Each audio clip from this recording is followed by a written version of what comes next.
बिस्मिल्लाहिर्रहमानिर्रहीम। 10th class chapter number 11 हमने start किया था, साउंड वाला।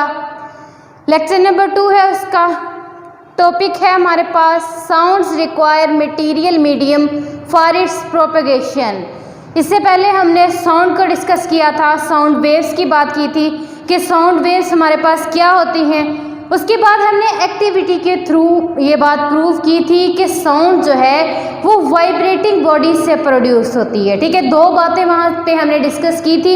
एक तो साउंड वेव्स को प्रोड्यूस करने के लिए हमें मीडियम रिक्वायर होता है, मीडियम मस्ट होता है।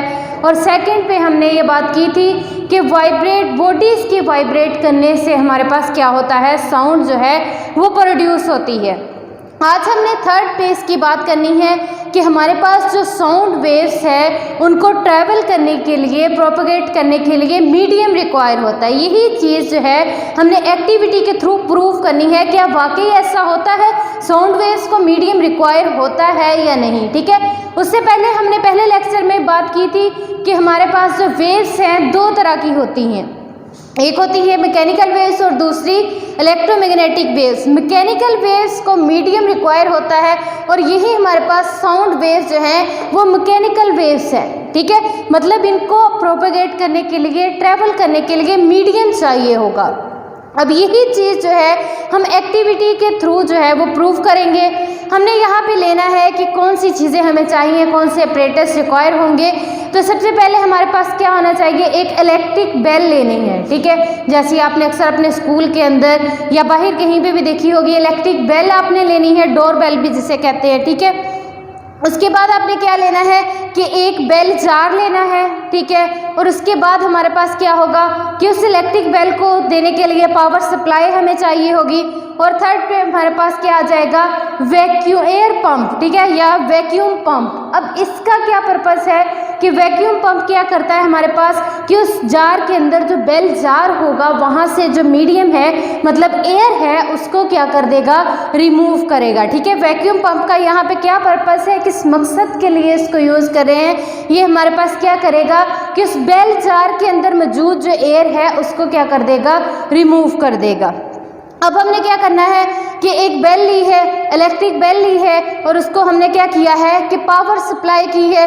दोस्त की जो वायर्स है उसको हमने क्या करना है, बेल जार से बाहर निकाल देना है और सप्लाई, पावर सप्लाई के साथ कनेक्ट कर देना है। ठीक है, अब हम क्या करेंगे कि यहाँ पे हमारे पास क्या लगा हुआ है, हैमर लगा हुआ है,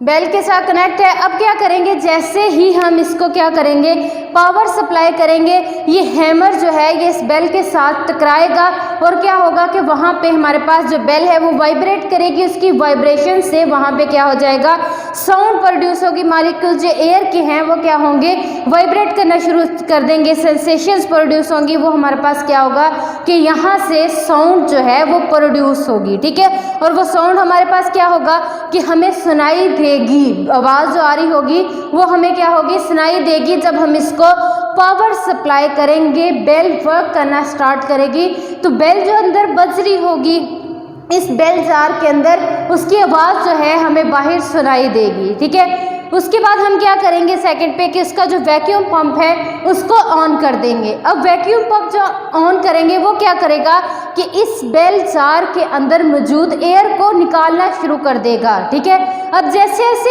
एयर जो है वो निकलना शुरू होगी, आप देखेंगे कि वहाँ पे हमारे पास क्या होगा कि जो आवाज़ थी, बेल की आवाज़ थी, बेल वैसे ही बज रही है। ठीक है, जैसे पहले थी वैसे ही बज रही है। जैसे ही हमने वैक्यूम पंप को ऑन करेंगे वो क्या होगा कि आवाज़ जो थी बेल की, जो हमें सुनाई दे रही थी, वो फेंट होना शुरू हो जाएगी, मध्यम होना शुरू हो जाएगी। ठीक है, और आहिस्ता आहिस्ता क्या होगा कि वो बिल्कुल आवाज़ हमें सुनाई देना बंद हो जाएगी। यहाँ पे क्या है कि बेल बज रही है, वो वैसे ही काम कर रही है, लेकिन अब हमें आवाज़ सुनाई नहीं दे रही। हुआ यहाँ पे क्या कि हमारे पास हमने वैक्यूम पंप ऑन किया तो उसने क्या किया कि इस बेल जार के अंदर मौजूद जो एयर थे उसको क्या करना शुरू कर दिया, बाहर निकालना शुरू कर दिया। मीडियम क्या हुआ है, मीडियम वहाँ से रिमूव हो गया है, वहाँ पे पार्टिकल ही नहीं है, वाइब्रेशंस ही प्रोड्यूस नहीं हो रही, मतलब मीडियम है ही नहीं, डिस्टर्ब नहीं हो रहा, तो यहाँ से हमारे पास क्या है कि आवाज़ आवाज़ हमारे पास क्या होती है कि मीडियम था, यहाँ पे पार्टिकल्स थे एयर के, वो क्या हो रहे थे कि अपनी ही जगह पे वाइब्रेट कर रहे थे और दूसरे पार्टिकल्स को अपनी energy as a sound transfer कर रहे थे, और वही एनर्जी ट्रांसफर करते वेव की फॉर्म में हमारे ईयर तक पहुंच रही थी। ठीक है, अब हमारे पास क्या हुआ कि यहाँ से हमारे पास वैक्यूम पंप को हमने ऑन किया तो उसने सारी एयर जो थी, मतलब मीडियम जो था, उसको रिमूव कर दिया। अब मीडियम रिमूव हुआ है, वाइब्रेशंस आगे ट्रांसफ़र नहीं हो रही, एनर्जी ट्रांसफ़र नहीं हो रही, तो वो आवाज़ जो है हमारे कान तक वो प्रोपेगेट ही नहीं कर पा रही, वेव्स प्रोपेगेट नहीं कर रही, ट्रेवल नहीं कर रही। इस वजह से हमें क्या हो रहा है कि आवाज़ हमें सुनाई ही नहीं दे रही। ठीक है, यहाँ पे क्या हुआ है कि मीडियम, उसने वैक्यूम क्लीनर हमने ऑन किया, वैक्यूम पंप ऑन किया, उसने क्या किया हमारे पास कि सारी एयर जो बेल जार के अंदर मौजूद थी वो सारी रिमूव कर दी, मीडियम खत्म हो गया तो हमें आवाज़ भी सुनाई नहीं दी। ठीक है, ये बंद करेंगे फिर से एयर अंदर आना शुरू हो जाएगी और फिर से हमें आवाज़ आना शुरू हो जाएगी। तो इस एक्टिविटी से हमें क्या प्रूव हो रहा है कि हमारे पास जो साउंड वेव्स हैं उनको एक मटीरियल मीडियम रिक्वायर होता है प्रोपेगेट करने के लिए, ट्रैवल करने के लिए। मीडियम होगा, पार्टिकल्स वाइब्रेट करेंगे, एनर्जी ट्रांसफ़र करेंगे तो वेव हम तक पहुंचेगी, साउंड जो है आवाज़ हम तक पहुंचेगी, ट्रैवल करेगी। अगर हम मीडियम को रिमूव कर दें, मीडियम नहीं होगा तो हमारे पास क्या होगी कि आवाज़ हमें सुनाई नहीं देगी। इसी तरह हम क्या होता है कि ऊंची जगह पे जाएं, माउंटेन के एंड पॉइंट पे चले जाएं, वहाँ पे हमारी आवाज़ क्या होती है, बहुत कम सुनाई दे रही होती है या सुनाई नहीं देती। उसकी वजह क्या होती है कि हमारे पास क्या होता है, वहाँ पे मीडियम जो है, एयर जो है वो हमारे पास एटमॉस्फेरिक प्रेशर वहाँ पे कम होता है, एयर जो है वो कम होना शुरू हो जाती है, वहाँ पे भी हमें आवाज़ सुनाई नहीं देती या बहुत ही कम आवाज़ सुनाई देती। इसी तरह मून पे हमारे पास क्या होता है, कोई मीडियम नहीं होता तो वहाँ पे भी आवाज़ जो है हमें सुनाई नहीं देती। तो आवाज़ को, साउंड वेव्स को प्रोपेगेट करने के लिए, ट्रेवल करने के लिए क्या होता है, एक मटेरियल मीडियम की ज़रूरत होती है। और यही चीज़ हमें यहाँ से इस एक्टिविटी से पता चली है कि हमारे पास क्या हुआ है कि sound waves can only travel और propagate in the presence of air. Air मतलब मीडियम है यहाँ पे, ठीक है, कि साउंड वेव्स सिर्फ उसी सूरत में प्रोपेगेट कर सकेंगी जब वहाँ पे कोई ना कोई मीडियम जो है वो मौजूद होगा। ठीक है, अगर मीडियम नहीं होगा तो वहाँ पे हमारे पास क्या होगी, साउंड वेव्स प्रोड्यूस ही नहीं होंगी, ट्रेवल ही नहीं कर पाएंगी। ठीक है, इसकी वीडियो भी आपको सेंड की जाएगी लेक्चर के दौरान, उससे आपको ज़्यादा वाज़े जो है बेल जार की जो सारी वर्किंग है वो आपको वाज़े जो है वो नज़र आएगी। ठीक है, अब नेक्स्ट बात करते हैं हमारे पास नेक्स्ट है नेचर ऑफ साउंड वेव्स, कि साउंड वेव्स जो प्रोड्यूस हो रही हैं उनकी नेचर कैसी है। ये तो हमने प्रूव कर दिया कि इनको मीडियम की ज़रूरत होती है और जिन वेव्स को मीडियम की ज़रूरत होती है वो मैकेनिकल वेव्स हैं। ठीक है, मैकेनिकल वेव्स है मतलब उनको मीडियम रिक्वायर होता है। अब हमने जो मैकेनिकल वेव्स थी उनकी भी आगे फर्दर टाइप्स को डिस्कस किया था कि मैकेनिकल वेव्स भी आगे जो है वो दो तरह से जो है वो ट्रेवल कर सकती हैं। एक के अंदर क्या था कि हमारे पास जो मीडियम के पार्टिकल्स थे, वेव जो थी उनके साथ ही मतलब उनके अलोंग मूव करती, जिस डायरेक्शन में पार्टिकल्स मूव कर रहे होते थे उसी डायरेक्शन में वेव मूव कर रही होती थी। और एक में हमारे पास क्या था कि एक ऐसी मैकेनिकल वेव्स की टाइप थी, मीडियम दोनों में होगा। एक में क्या था कि एक मीडियम के जो पार्टिकल्स है वो अप एंड डाउन मूव कर रहे हैं, वेव इस डायरेक्शन में मूव कर रही है। एक में परपेंडिकुलर थे, मीडियम के जो पार्टिकल्स थे उनकी डायरेक्शन और वेव जिस डायरेक्शन में मूव कर रही थी वो दोनों क्या थे, परपेंडिकुलर थे। एक के अंदर क्या था कि जिस डायरेक्शन में पार्टिकल्स मूव कर रहे थे उन्हीं के अलोंग जो वेव थी वो मूव कर रही थी। ठीक है, तो अब हमने यहाँ पे एक्टिविटी के थ्रू प्रूव करना है, बताना है कि हमारे पास यहाँ पे जो नेचर है साउंड वेव्स की वो कैसी है। एक को हमने नाम दिया था ट्रांसवर्स वेव का और दूसरे को हमने नाम दिया था लॉन्गिट्यूडनल वेव्स का। तो हमने यहाँ पे बताना है कि हमारे पास जो साउंड वेव्स प्रोड्यूस हो रही हैं उनकी नेचर कैसी है, वो लॉन्गिट्यूडनल है या ट्रांसवर्स है। ठीक है। अब हमने क्या करना है कि यहाँ पे एक ट्यूनिंग फॉग लेना है। अब ट्यूनिंग फॉग जो है यहाँ पे बिल्कुल क्या है, वो स्टेशनरी है, मतलब इसको हमने वाइब्रेट नहीं करवाया। तो हमारे पास यहाँ पे क्या है कि ये मीडियम है, मीडियम के पार्टिकल्स बिल्कुल स्ट्रेट है, वो मूव नहीं कर रहे, बिल्कुल एक जैसा उनका पैटर्न है। ठीक है, यहाँ पे क्या है कि इसकी मीन पोजीशन है, ये दोनों एक्सट्रीम ए और बी पोजीशन है। ठीक है, अब ओ पे है पोजीशन पे, मतलब ये अब वाइब्रेट नहीं कर रहा। इसके बाद हम क्या करेंगे कि एक रबर हैमर से इसको क्या करेंगे, स्ट्राइक करेंगे, तो वो हमारे पास ट्यूनिंग फॉग जो था वो क्या करना शुरू कर देगा, वाइब्रेट करना शुरू कर देगा, मतलब उसके पोन जो हैं वो ओपन हो जाएंगे। अब ये क्या था कि पहले यहाँ पे था, इसका ये वाला पोन जो है पोजीशन ओ पे था। जब हमने इसको क्या किया कि रबर हैमर से स्ट्राइक किया, उसने जो था ट्यूनिंग फॉग ने वाइब्रेट करना शुरू किया, तो यहाँ पे हमारे पास क्या आ गया कि इसका ये वाला जो राइट वाला पोन है ये पोजीशन बी पे आ गया।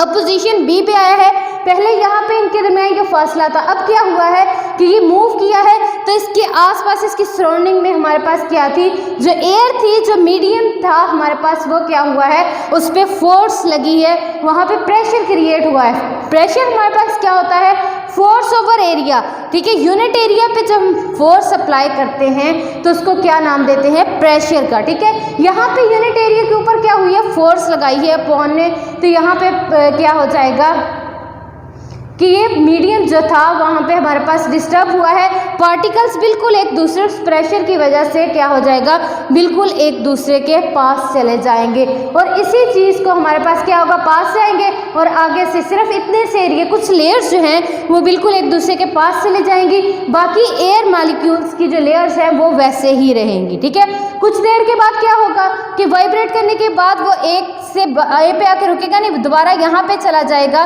तो ओ पे नहीं रुकेगा, ए पे आ जाएगा, उसका प्रोंग जो है वो हमारे पास क्या होगा कि यहाँ पे साइड पे आया, यहाँ पे बिल्कुल रिलैक्स हो गए हैं, जो एयर की लेयर्स थी वो फिर से हमारे पास क्या हो गई हैं, अपनी नॉर्मल पोजीशन पे आ गई हैं, और यहाँ पे ये वाला जो था पार्ट वो आगे ट्रांसफ़र हो गया है, और फिर ऐसे आगे हमारे पास क्या है, लेयर्स जो हैं और उनके दरमियान डिस्टेंस वैसे ही है। यहाँ पे लेयर्स क्या हुई थी कि एक दूसरे के बिल्कुल करीब आ गई थी, और ये बात हमने लॉन्गिट्यूडनल वेव्स के अंदर डिस्कस की थी कि जब हमारे पास पार्टिकल्स बिल्कुल एक दूसरे के पास आ जाए, लेयर्स पास आ जाए, तो उस एरिया को हम बोलते हैं कंप्रेशन, और यहाँ पे हमारे पास लेयर्स जो हैं वो एक दूसरे से दूर हों, उनके दरमियान फासला हो, वो हमारे पास क्या होती है, रेयरफेक्शन। ठीक है, अब यहाँ पे भी जो प्रोंग था उसका इस साइड पे मूव किया है, तो हमारे पास क्या हुआ है कि ये दोबारा से अपनी पहले वाली पोजीशन पे आ गई, इनके दरमियान फासला मतलब रेयरफेक्शन, यहाँ से वो कंप्रेस है तो यहाँ पे कंप्रेशन। ठीक है,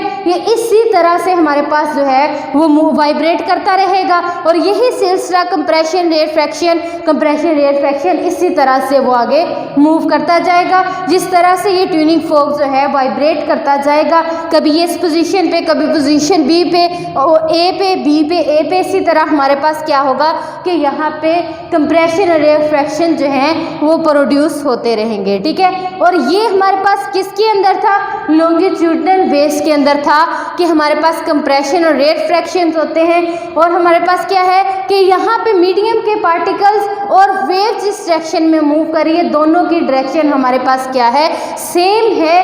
वेव जो डायरेक्शन है पार्टिकल्स की मोशन की, उसी के अलोंग जो है वो मूव कर रही है, तो ये हमारे पास होता है लॉन्गिट्यूडनल वेव्स में। तो यहाँ पे हमारे पास क्या आ रहा है कि हमारे पास यहाँ पे जो उसकी नेचर है वो बता रही, साउंड वेव्स की जो नेचर है वो कैसी है, लॉन्गिट्यूडनल नेचर है साउंड वेव्स की, मतलब यहाँ पे कंप्रेशन और रेयरफेक्शन जो हैं वो प्रोड्यूस हो रहे हैं। जब प्रेशर डिक्रीज हो जाएगा, प्रोंग इस साइड पे जाएगा, तो वहाँ पे हमारे पास क्या आ जाएगा, रेयरफेक्शन आ जाएगा। जहाँ पे प्रेशर इंक्रीज होगा, ज़्यादा प्रेशर लगेगा, एयर के मॉलिक्यूल्स की जो लेयर है वो बिल्कुल पास आ जाएंगी, वहाँ पे हमारे पास क्या होगा, कंप्रेशन। इसी तरह जो ट्यूनिंग फॉग है उसके प्रोंग वाइब्रेट करते रहेंगे, वहाँ से कंप्रेशन और रेयरफेक्शन जो है वो प्रोड्यूस होते रहेंगे।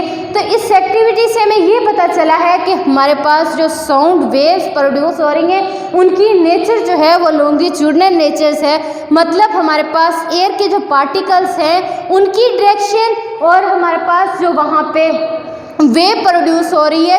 वेव की जो मोशन है वो भी दोनों क्या है, पैरेलल है, मतलब सेम डायरेक्शन में वो क्या कर रही हैं, मूव कर रही हैं। तो यहाँ से हमें क्या पता चला कि साउंड वेव्स की जो नेचर है वो क्या है, लॉन्गिट्यूडनल नेचर है। ठीक है, हमने दो बातें यहाँ पे आज डिस्कस की है और एक्टिविटी के थ्रू प्रूव की है कि हमारे पास एक तो साउंड वेव्स को प्रोपोगेट करने के लिए और ट्रेवल करने के लिए मीडियम रिक्वायर होता है, और सेकंड पे हमारे पास जो वहाँ से वेव्स प्रोड्यूस हो रही हैं उनकी नेचर क्या होती है, लॉन्गिट्यूडनल नेचर होती है। ठीक है, तीन हमने टोटल इसकी जो थी हमने बातें डिस्कस की थी एक्टिविटी के थ्रू कि एक तो ये इनको प्रोड्यूस करने के लिए साउंड वेव्स जो प्रोड्यूस होती हैं वो वाइब्रेटिंग बॉडी के थ्रू होती हैं, इनको मीडियम रिक्वायर होता है ट्रैवल करने के लिए, और इनकी नेचर जो है वो लॉन्गिट्यूडनल नेचर है। ठीक है, नेक्स्ट लेक्चर में इसकी कुछ जो करैक्टरिस्टिक्स हैं उनको स्टडी करेंगे। ओके जी, अल्लाह हाफिज़।